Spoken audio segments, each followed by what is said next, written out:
아멘. 사실 이 하나님의 백성이라는 대전제를 가지고 구약과 신약을 같이 함께 살펴본 시간이 벌써 4주째입니다. 우리가 이 어렵고 힘든 시대를 지나가고 있는데 하나님의 백성으로서의 삶이 어떠해야 하는지에 대한 이제 오늘 마지막 그 실행의 시간들을 저와 여러분들이 함께 말씀을 통해서 은혜 나누기를 원합니다.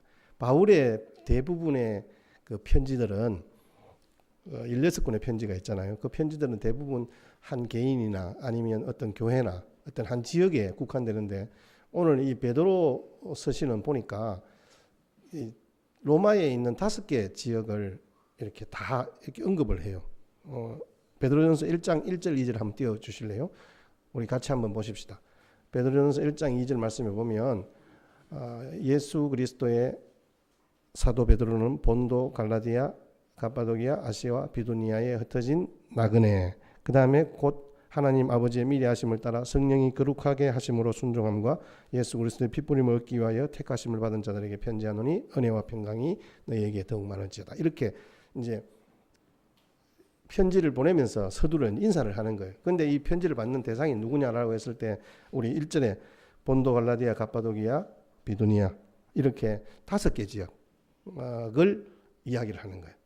그러니까 결국은 베드로 사도는 어느 한 특정 지방이 아니라 이 5개 지방이 흩어져 있는 모든 고난받는 기독교인들을 위로하면서 보낸 편지예요. 지금 이 시기가 많은 신학자들이 이런 식으로 이야기를 합니다. 보통 뭐 60년도에 있었던 AD 60년에 있었던 네로 황제 시절의 박해나 아니면 도미티안 황제 93년도에 있었던 그 도미티안 황제 때의 박해일 것이다라고 이야기를 합니다.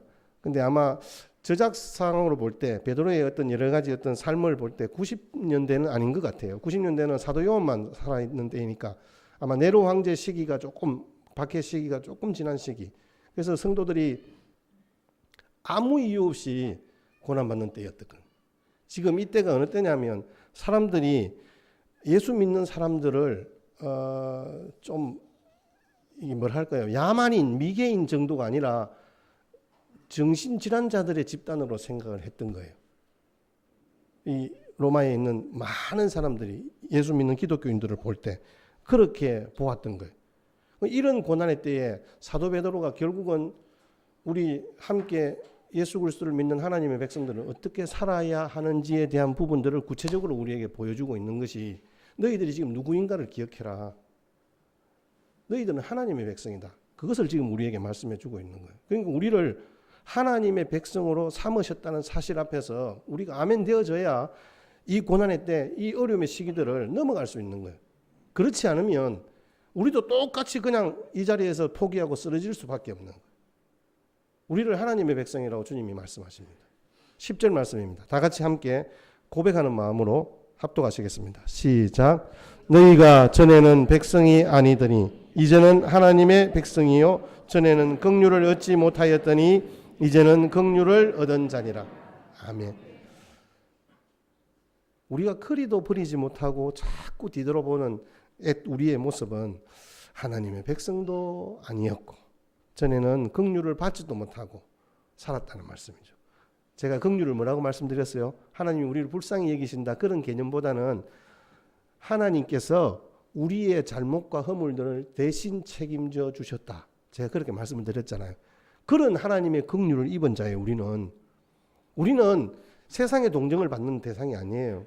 우리는 하나님의 긍휼을 받은 사람들인 말이에요.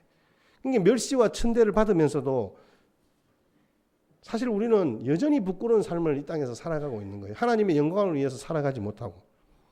그래서 우리 인생의 미래도 없고 하늘나라에 대한 소망도 없었다. 먹고 마시면서 그냥 즐거워했다. 이렇게 고백하는 이 사도 베드로의 고백이 저와 여러분들의 동일한 고백이 아닌가 생각해 봅니다. 그러면 베드로 사도는 이 하나님의 백성들은 어떤 사람들이냐 말이에요. 어떤 사람들이길래 하나님의 백성이라 부르냐 말이죠. 우리 12절 말씀입니다. 12절 말씀 다 같이 시작.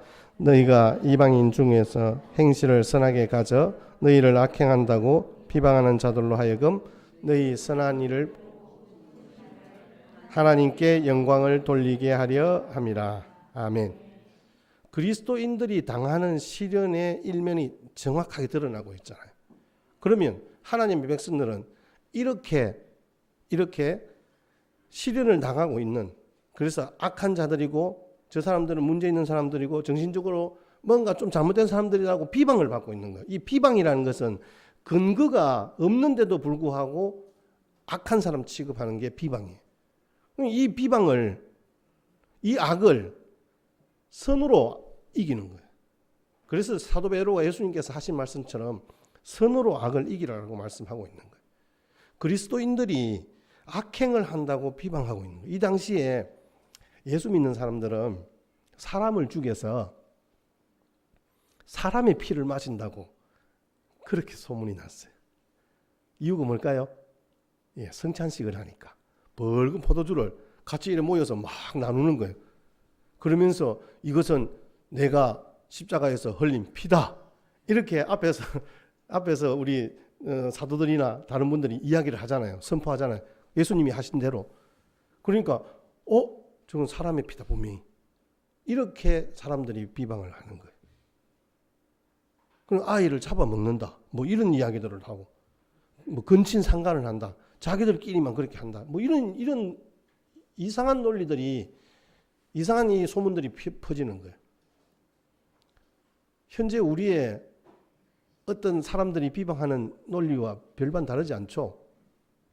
사람들은 전혀 교회에 대해서 모르시는 분들은 우리 그 매스컴에서 그렇게 떠들어대니까 교회라는 어떤 공간이 있는데 거기 접촉만 하면 코로나19가 감염되어 오는 것으로 사람들은 생각해요. 그렇게 생각하는 사람들이 꽤 있어요. 제가 지난번에 말씀드렸죠. 제가 업사무소에 종종 들릅니다. 뭐 이렇게 제가 업장님에게 뭐 이야기할 일이 있으면 갑니다. 근데 쑥쑥 들어가는데 안에서 업장님이 저한테 인사를 하는 거예요. 목사님 어디 있습니까? 이러는데 전부 다 일제히 일어나서 저를 제지하려고. 그런 실정이에요. 지금은 그렇지는 않습니다. 사람들은 왜냐하면 그동안에 이제 그런 부분들이 많이 해소가 되긴 했습니다만은 우리가 그런 오해들을 받기도 한다는 말씀이에요. 그런데 그 비방에 근거도 없고 억울한 비방이라고 논쟁하거나 변명하려 하지 말고 그저 그리스도인들이 선한 일들을 많이 하는 것을 비방하는 그 이방인들에게 보여주는 것만이 하나님께 영광 돌려지는 일이라고 지금 베드로 사도가 그렇게 우리에게 지금 말씀해 주고 있는 거예요. 지금 그 흩어져 있는, 로마에 흩어져 있는 모든 고난받는 그리스도인들에게 동일하게 그렇게 말씀하고 있는 거예요. 우리의 삶의 모습들이 정말 그러합니다.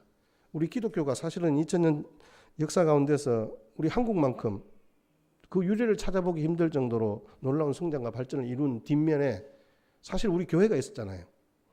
조선왕조 말기에 암흑기에 있던 우리 민족에게 희망의 등불이었고 정신적 지도력의 산실이었습니다. 사실은 전쟁과 그런 여러 가지 어려움을 겪으면서 다시 한번 경제가 회복될 수 있었던 것들도 우리 교회를 통하여서 수많은 이들이 다시 한 번 더 시작하자라는 이 일들이 우리나라의 민족 정신과 함께 같이 회복되어질 수 있는 근간이었습니다. 그런데 지금 어때요?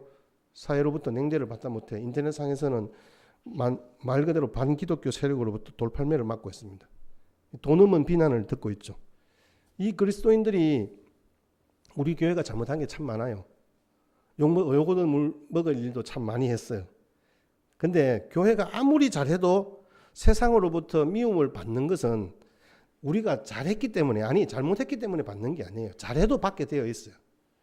그래서 저는 한편으로 바닥을 보는 것이 참 감사한 일이다 이런 생각이 드는 거예요.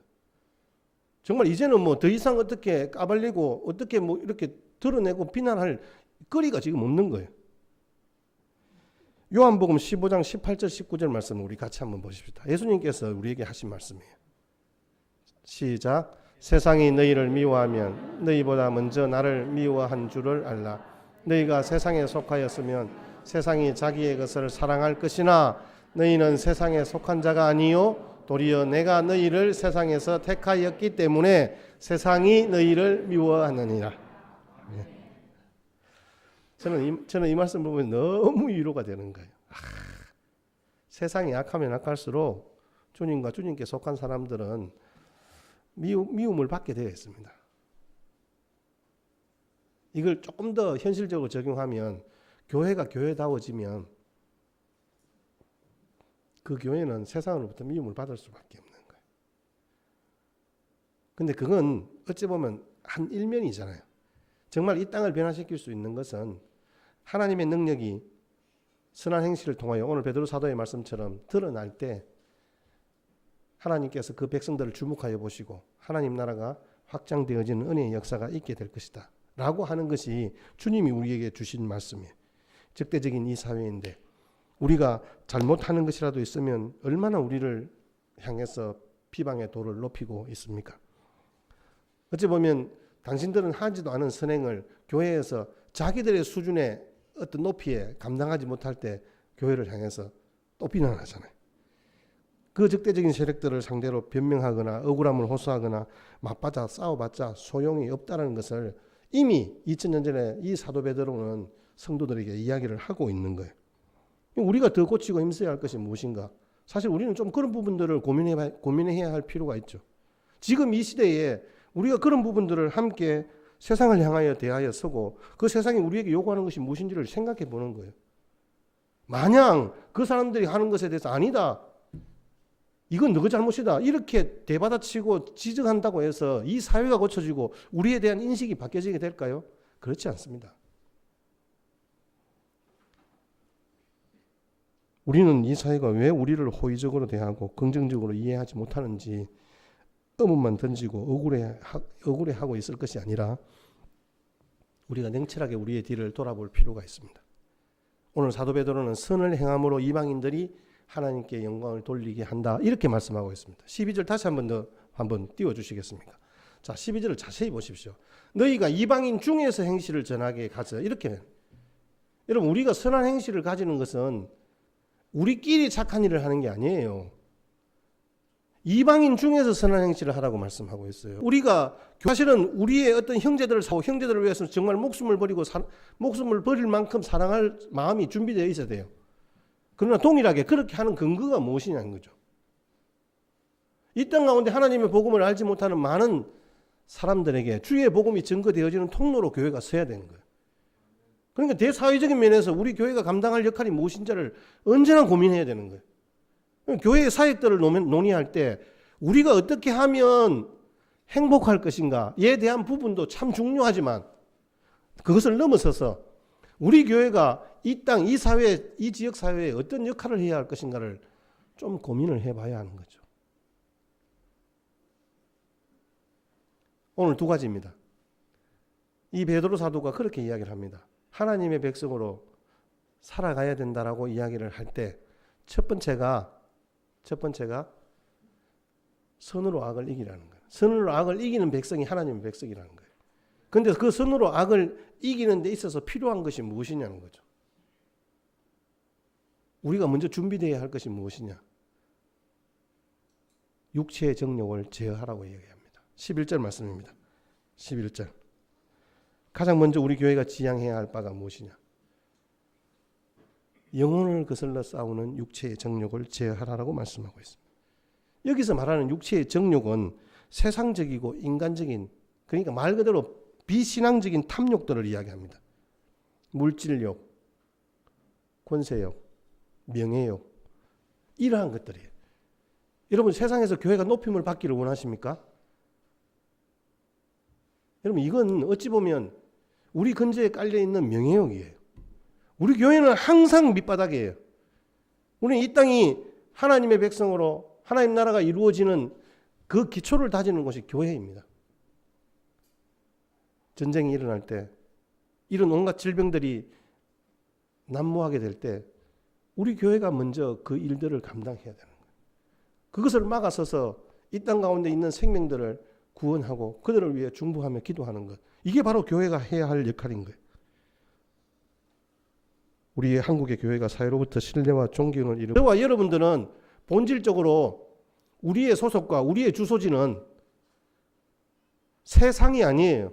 이 지구가 아니라 하늘나라에 있다라고. 우리의 시민권은 하늘나라에 있다고 사도 바울이 빌립보서 3장 20절 말씀에 우리에게 말씀하고 있잖아요.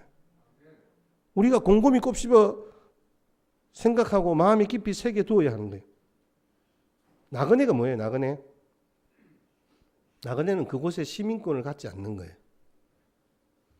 그루미는요, 어떤 곳에 정착하여 상주할 사람이 아닌 거죠. 우리는 외국에 갈 때 비자라는 것이 있습니다. 여행 비자 보통은 15일, 21일이잖아요. 중국에 갈 때는 3박 4일 비자, 일주일 비자, 뭐 열흘 비자 다 따로 있습니다. 돈이 다 다릅니다.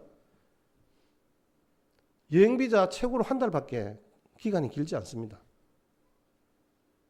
그럼 그 기간 안에 그냥 그곳에서 여행하다가 돌아오는 거예요.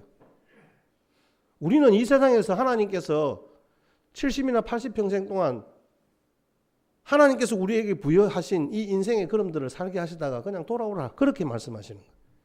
우리는 그런 인생이에요. 이 세상은 우리가 일정 기간 동안 머물다 지나갈 곳이라는 거예요.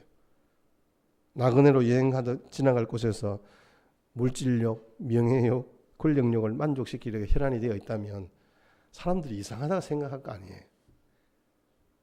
우리가 필리핀에 선교지 우리 뭐 이렇게 비전 트립을 갔습니다. 근데 갔는데 가는 기간은 일주일밖에 되지 않는데 그곳에서 내가 돈을 벌려고 하고 그곳에서 내가 국회의원이 되려고 하고 그렇게 애를 쓰고 있다면 우리가 생각해도 좀 이상하잖아요. 그것이 아무리 좋다 한들 그것이 육체의 정욕을 만족시킬 만한 곳이라 하더라도 우리는 오히려 그렇게 만족하고 안주하려고 하는 그 영혼을 거슬려 싸우는 그런 나그네와 거류민이기 때문에 그런 하나님의 백성이기 때문에 이 땅의 삶에 우리의 목적을 두어서는 안 된다라고 베드로 사도가 우리에게 말씀해 주고 있는 거예요. 우리 어리석은 자들이 벌이는 무모하고 무의미한 일들을 바라보면서 세상은 악을 행한다고 비방을 하게 되는 거죠. 이 육신의 소욕을 제하는 방법은 우리가 참는 것, 어찌 보면 참고 견디고 기다리는 것이라고 할 수 있겠지만 내 본질을 알아가는 거죠. 내가 나그네인 걸 알고 내가 거류민인 것을 아는 거죠. 나그네는 이 세상에 영원히 살 사람처럼 살지 않습니다. 이 땅을 언제든지 떠날 것을 기약합니다. 떠날 사람인데 거기에 집착하지는 않잖아요. 나그네에게 불필요한 건 어찌 보면 짐입니다. 짐. 우리가 여러 가지를 많이 소유하려고 했습니다. 근데 나그네는 할 수만 있으면 짐을, 간출한 짐을 원합니다. 꼭 필요한 것만 챙기는 거죠. 그래서 여러분, 우리가 가진 것들을 내가 가지려고 하는 것보다는 나그네의 인간관계는 양보하고 배려하는 거예요. 내 걸 자꾸 떼어주는 거예요. 이게 하나님이 내게 허락하신 거지만 이것 또한 하나님께서 허락하신 줄 알고 내가 그 사람에게 그냥 양보하는 거예요. 이게 나그네의 걸음의 기본입니다. 떠날 사람인데 양보하고 욕심부리지 않습니다. 이것을 성경에서는 종말론적인 삶이라고 그렇게 이야기합니다. 우리가 표현할 때 종말론적인 삶.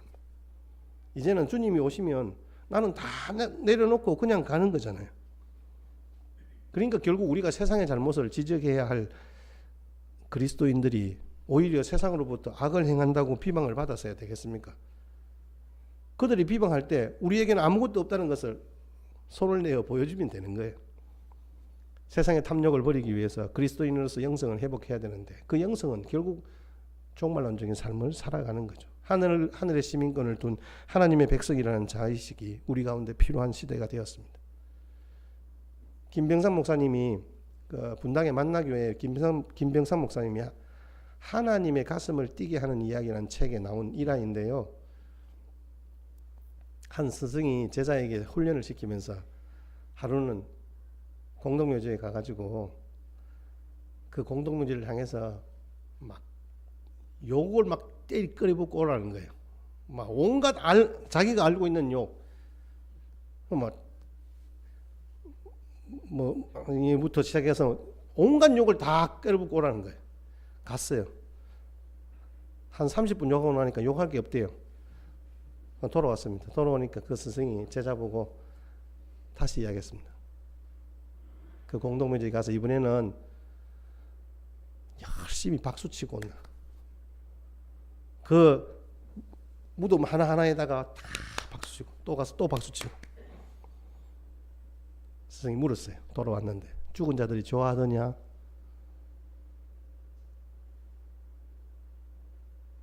아닙니다. 죽은 자들이 욕을 한다고 반응할 수 있습니까? 죽은 자들이 박수친다고 좋아할 수 있습니까? 여러분, 우리는 이미 예수님과 함께 십자가에 죽은 사람들입니다. 사람들의 비난에 주눅들지 않고 세상의 갈채에 우쭐하지 않는 것이 바로 나그네와 거류민 된 저와 여러분들의 삶의 걸음인 거예요. C.S. 루이스 목사님이 천국을 지향하면 세상은 덤으로 얻을 것이다. 그러나 세상을 지향하면 둘 다 잃을 것이다. 여러분, 우리가 천국을 지향하며 살아가는 나그네 된 삶으로 살아가면 세상도 우리를 친구 삼고 싶어 할 거예요.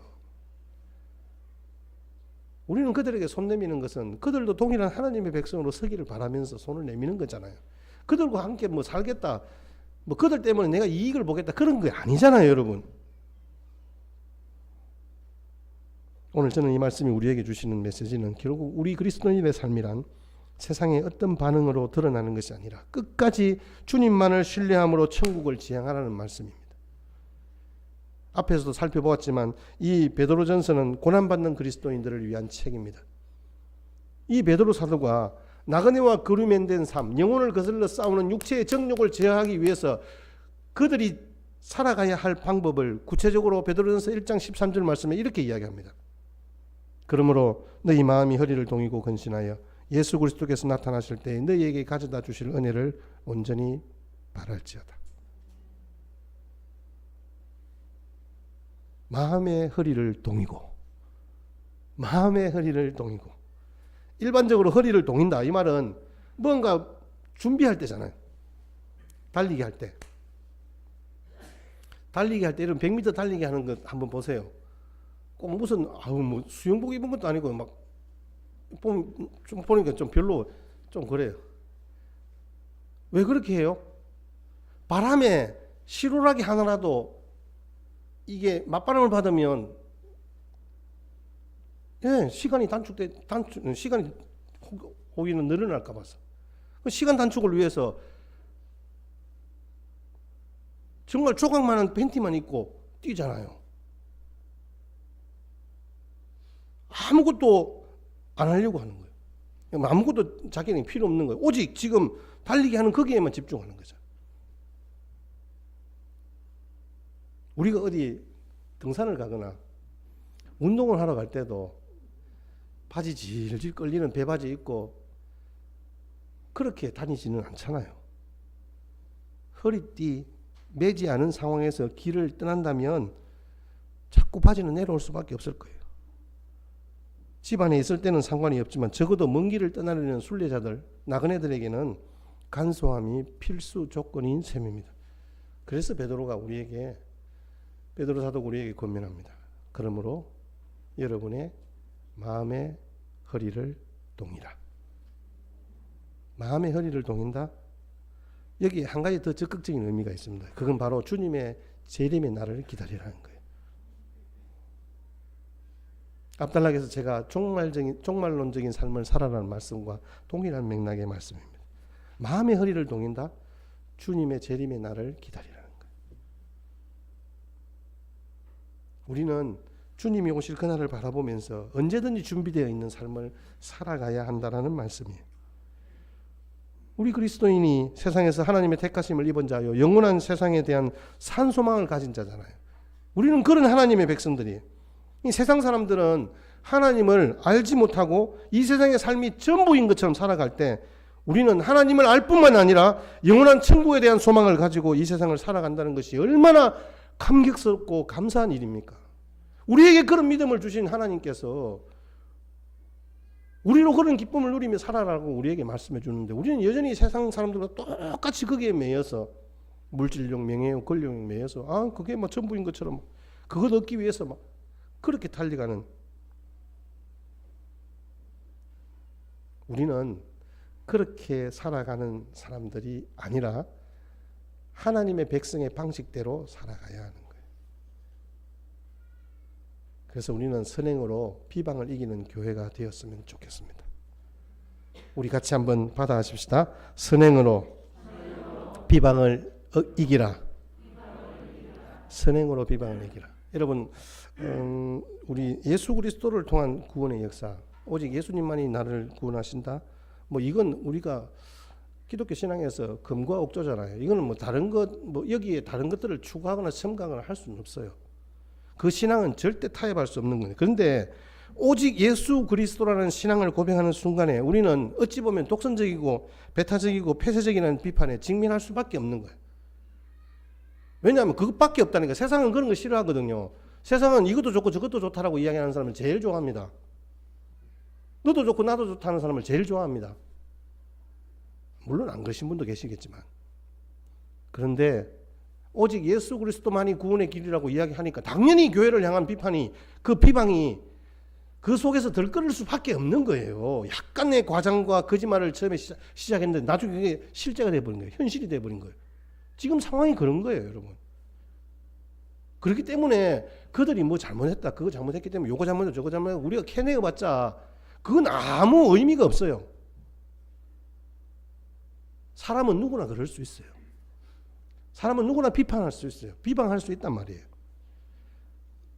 근데 우리가 이제는 고민해야 되죠. 진리가 아무리 옳다고 성도들의 행실이 악하다면은 복음의 빛은 흐려질 수밖에 없잖아요. 그러니까 그들이 어떤 비방을 하든지 우리는 하나님께서 주신 선한 의도와 능력으로 다시 일어서야 되는 거예요.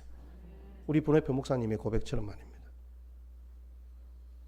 진리도 옳고 진리를 전하는 사람들의 됨됨이도 아름답다면 복음의 빛은 더욱 밝아질 것이고 하나님께서도 우리에게 그 길들을 인도하심에 있어서 선명하게 우리의 그 길들을 보여주실 거예요. 그러시면서 주님이 우리에게 주신 말씀이 있잖아요. 너희 몸이 하나님의 성전이다.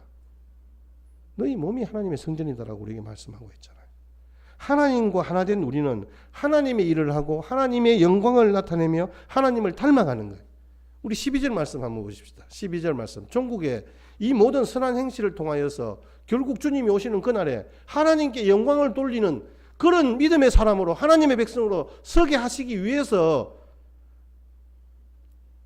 우리가 살아가야 된다라고 말씀하고 있는 거잖아요. 그래서 우리는 우리의 삶의 방식은요, 어떤 일을 하든지 하나님의 영광을 위해서 살아가야 돼요. 개방적이고 포용적인 삶을 살아야 한다. 그게 세상이 환영하는 바입니다. 맞습니다. 근데 우리는 오직 예수 그리스도만이 구원받는다. 이 폐쇄적인 삶, 이게 어떤 딜레마를 어떻게 타개할 수 있을까요? 이것을 해결할 수 있는 방법은 세상에는 어떤 방법도 없습니다. 그러나 이방인들 중에서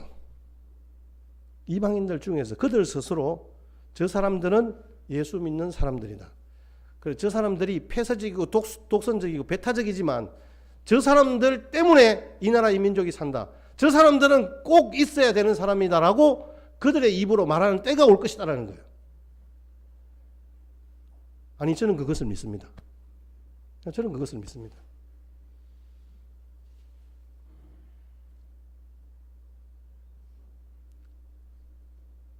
여러분들에게 꼭 말씀드리고 싶은 한 가지, 쉽고도 어려운 건데요.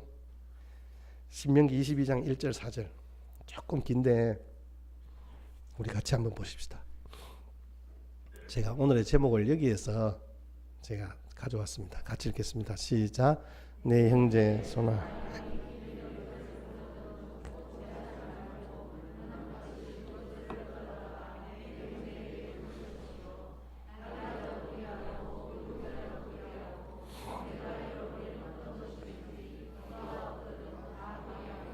못 본 채 하지 말 것이며 내 형제의 낙이나 소나 길에 넘어진 것을 보거든 못 본 채 하지 말고 너는 반드시 형제를 도와 그것들을 일으킬지니라. 아멘. 여기 반복된 말이 뭐죠?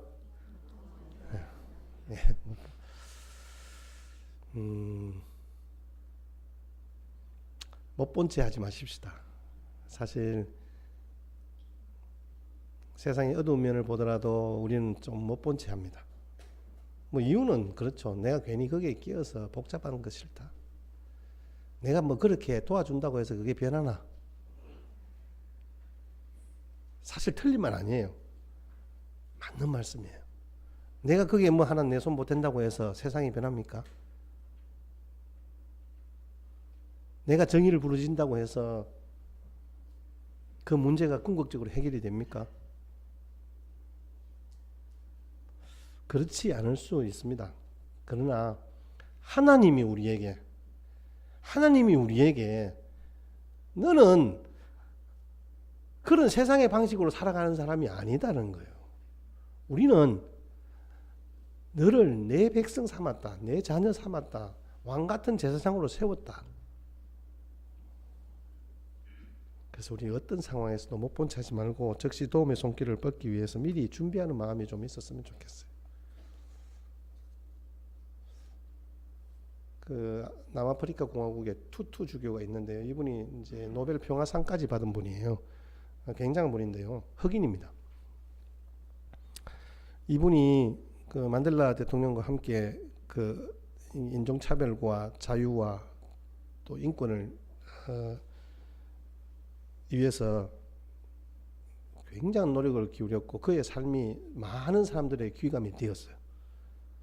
근데 그 투투 주교가 자기가 왜 주교가 되었는지 이제 간증하는 그런 대목이 있는데, 어머니와 이 투투 주교가 어릴 때 같이 손을 잡고 걸어가는데 저기 앞에서 백인 한 사람이 걸어오는 거예요. 근데 그 사람이 길을 걸어오다가, 보통 그 당시에는 인종차별이 굉장히 심했기 때문에 백인들이 지나가면 흑인들은 그 자리에 서서 고개를 숙이고 지나갈 때까지 기다려야 되는 거예요. 그런 시기였습니다. 근데 저 앞에 백인이 오더만 먼저 발견하고 자기가 거기 서서 고개를 숙이고 이렇게 있는 거예요. 어린 마음에 이 투투 주교가 굉장히 놀랬죠. 어머니한테 물었어요. 그러니까 자기들이 먼저 지나갔잖아요. 어머니, 저 사람 백인인데 왜 저래요?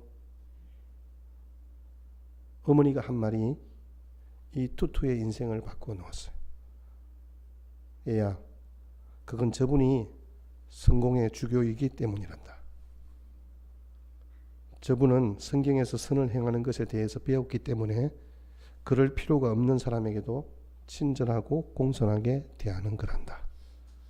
그럴 필요가 없는 사람에게도 친절하고 공손하게 대하는 거란다. 어린 투투가 즉시 그 자리에서 주먹을 불끈 쥐고 어머니에게 그렇게 이야기한 거예요. 그렇다면 나도 커서 성공의 주교가 될래요. 그가 역사의 한 획을 끊는, 그래서 정말 하나님께 영광 돌리는 그런 믿음의 시간들로 그의 인생을 살았던 거예요. 사실은 우리 한가족교회가 개척 이후 오직 한 마음으로 지역사회를 섬김이라는 그런 기치 아래 복음을 전하고 또 함께 마음을 모아왔습니다. 이 전도의 노력들은 앞으로도 계속되어야 할 것입니다. 그러나 사실 교회에 대한 사회의 신뢰도와 호감도가 바닥에 떨어질 대로 떨어진 오늘날, 말로만 아니라 정말 선한 일을 함께하는 그런 복음의 영향력이 필요합니다. 이제까지는 바닥에서 다지는 작업을 했다면 이제부터는 좀 더 본격적으로 교회의 영향력을 키워가고 이 일을 위해서 역량을 집중해야 할 필요가 있다라고 판단했습니다. 그래서 우리가 합병이라는 큰 산을 넘으려고 하는 이유도 그와 같은 맥락에서 도전하는 것입니다. 참 이게 시선이 두 가지예요. 우리 같은 이 기독교계에서는 비판의 대상이에요. 근데 저를 아는 지역사회에 있는 모든 사람들은 앞으로 새로운 교회의 대안이 되어야 할 것으로 생각하고 그 길에 도전하는 저를 축하하고 격려합니다. 이게 달라요. 시각이 좀 다른 것 같아요. 근데 저도 그렇습니다. 저는 하나님께서 영광 받으시는 그날까지 이방인들로 말미암아 선한 행실로 영광을 돌리는 그런 은혜의 역사가 반드시 2000년 전에 있었듯이 동일하게 이 시대에도 주님이 다시 오시는 그날까지 있게 될 것이라 확신합니다. 하나님께서 그렇게 우리를 이끌어 주실 것으로 믿습니다. 그런 의미에서 내년에 새로운 출발을 할 때에는 우리 교회의 표를 선한 일로 하나님께 영광을 일하는 그런 표를 정할까 생각 중에 있습니다. 여러분, 오늘 이 귀한 주일에 우리에게 허락하신 주변 사람들을 돌아보고 혹시 내 욕심대로 나의 유익을 위하여서 함부로 대하는 일은 없는지, 그 모든 관계를 주를 위해서 정말 하나님의 영광을 위해서 선하게 열매 맺는 그런 은혜의 삶이 되었으면 좋겠습니다. 오늘도 우리 도전하십시다. 선한 일로 하나님께 영광을, 선한 일로 세상의 비방을 이기는 하나님의 백성으로 굳건히 서시